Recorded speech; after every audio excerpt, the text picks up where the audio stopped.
તો રામ રામ દોસ્તો, અત્યારે વાગી ગયા છે 11:30 અને ભાઈ આપણે જવાનું છે તાલાળા ગોલ પરિવાર તરફથી સપ્તાહનું આયોજન કરેલ છે બરાબર. ગાઈઝ જો અહીંયા છે ને રસ્તો બને છે બરાબર, એ મેં તમને બતાડ્યું નથી, એ બની ગયા છે ને પછી તમને દેખાડો. અત્યારે કામ ચાલુ છે, આની રિવિસ મેરે આપણે ગાડી નડીએ લઈ હાલો. તો ચાલો ગાઈઝ આપણે નીકળીએ. તો ફાઇનલી ગાઈઝ આપણે નીકળી ગયા છીએ જવા માટે. એકચ્યુઅલી આપણે રોડ માટે ચડી ગયા છીએ.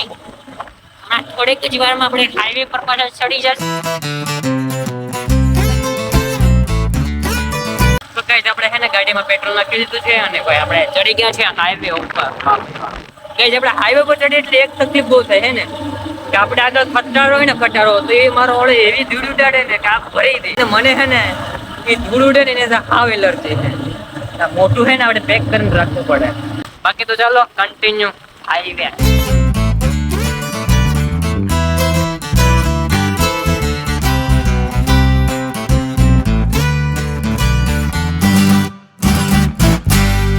તો ફાઇનલી મિત્ર આપણે તાલાળા પહોંચી ગયા છે ભાઈ. શ્રીબાઈ માતાજી તાલાળા ગીર. એટલે આપણે દર્શન કરી લઈએ શ્રીબાઈ માતાજીનું. તો મહાદેવ ભાઈ મસ્ત મજાનું જમી લીધું છે અને ભાઈ જમીને છે ને ઘડીક તો આરામથી બેઠા હતા કેમ કે યાર નીંદર જેવી આવે છે. અને અત્યારે આવ્યા છે ભાઈ પાછા હતા ત્યાં મંદિરે છે ને મંદિરે ભાઈ બેઠા કેમ કે અંદર તો છે ને ભાઈ અવાજ જ આવે છે. અને મારે એડિટિંગ કરવું હતું ને તો માંડ એડિટિંગ કર્યું. તો મહાદેવ હર ગઈ તો અત્યારે ને સાંજ પડી ગઈ છે. જમણવાર પીરસવાનું ચાલુ થઈ ગયું છે ભાઈ છે ને. જો કે બધા બેઠા હતી.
તો મહાદેવ હર ભાઈ જમવાનું થઈ ગયું છે અને આપણે ભાઈ પીરસ માટે ઉભી ગયા છે ને